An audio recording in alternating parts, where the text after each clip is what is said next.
Velkommen til den sidste forårsudsendelse her af divisionen. Vi kigger på toppen af tabellen i Viasat-divisionen, hvor der foregår masser af spændende ting.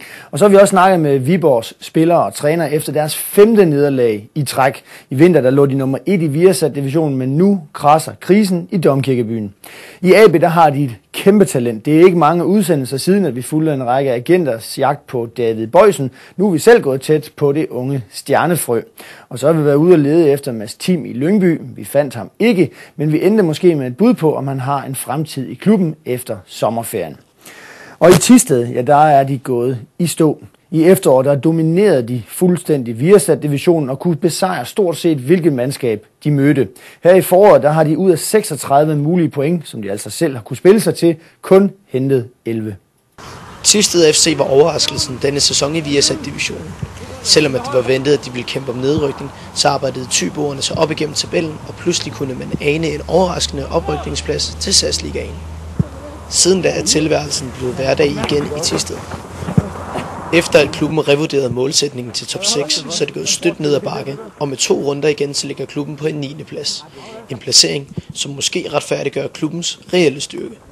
Nej, det ved jeg ikke. Nu må vi se på vores trup, når vi går på sommerferie, og når vi starter op efter sommerferie, hvordan det ser ud. Fordi det er klart, jeg har sagt det før, men jeg tror, at i næste sæson, der bliver første division utrolig stærk. Der kommer nogle stærke hold op, og kommer 2 meget stærke hold ned fra Superligaen. Så er der ingen tvivl om, det bliver en hård sæson, når vi starter op efter ferie.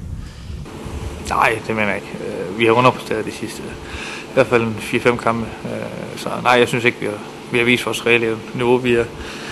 Det har vist sig at første division, at vi sagtens kan være med, og jeg føler, at vi skal ligge i toppen af de hold, der ligger under toppen. Med de resultater, som Thisted FC har leveret i foråret, så havde de ligget i bunden af divisionen, hvis det ikke havde været for den flotte efterårssæson. Men selvom at de ser forholdsvis afslappet på tingene i Thisted, så er der ikke råd til mange afbrændere. For troen på mere end en bundplacering er intakt.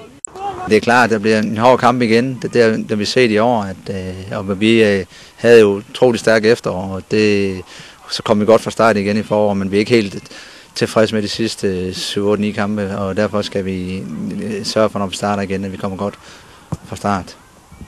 Jeg tror, vi kommer til at lægge 8 op efter igen, men ja, jeg tror, at vi vil komme til at drille nogle af de store hold, og ja, det er det, jeg tror. Der kommer nogle stærke oprykker op, som satser stort og mange penge, så det kan godt blive en uhyggelig stærk første division, men igen, det ser vi også med den her sæson, og der har vi trods alt vist, at vi kan være med i en vis periode. Så kan man så sige, at vi skal holde niveauet en hel sæson, men det har vi ikke formået, men samtidig så har vi vist et kanonresultat og lavet også klubbens bedste resultat, lige meget hvordan det egentlig går de sidste 2. I Silkeborg der var alt gjort klar til oprykningsfest, da de søndag tog imod Frem. Men champagnen den forblev på køl, da Jesper. I weekenden er der fuldt program igen. Frem tager imod Viborg, og så kan du altså se, at AB skal møde Fredericia. Herfølge tager imod Hvidovre på hjemmebane, hvor de altså nok kæmper om oprykning, og det samme gør Silkeborg på udebane mod Thisted. Og så når vi ikke mere for divisionen. Husk lige, at du kan gå ind på www.tv2sport.dk og holde øje med, hvilken kamp, der bliver transmitteret i weekenden. Du kan gå ind sidst på ugen og se, hvad for en kamp det bliver. Vi er tilbage efter en sommer. Ha' en god en af slagsen. Vi ses.